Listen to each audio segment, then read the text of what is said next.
تو انہوں نے کہا لدعو لنا ربکا کہ آپ اپنے رب کو پکاریے ہمارے لیے، یبین کہ وہ بیان کرے لنا ہمارے لیے، ما ہیا کہ وہ گائے آخر ہے کیسی، ان البقرہ تشابہ علینا کہ بے شک وہ گائے جو ہے وہ ہمارے لیے بڑی متشابہ ہو گئی ہے، مشتبہ ہو گئی، ہمیں سمجھ نہیں آ رہی ہے۔ وَإِنَّا إِنشَاءَ لَمُهْتَدُونَ اگر اللہ تعالیٰ نے چاہا تو ہم ضرور ہدایت پانے والوں میں سے ہو جائیں گے۔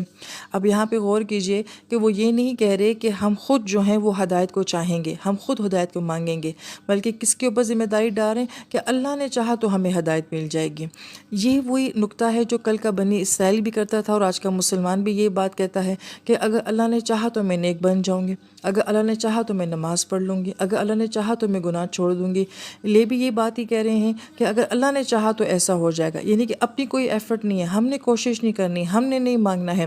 باقی دنیا کے ہر معاملے کے لیے ہم کوشش کریں گے، لیکن جب ہدایت کا معاملہ آ جائے گا تو اللہ کی چاہت کے اوپر چلے جائیں گے۔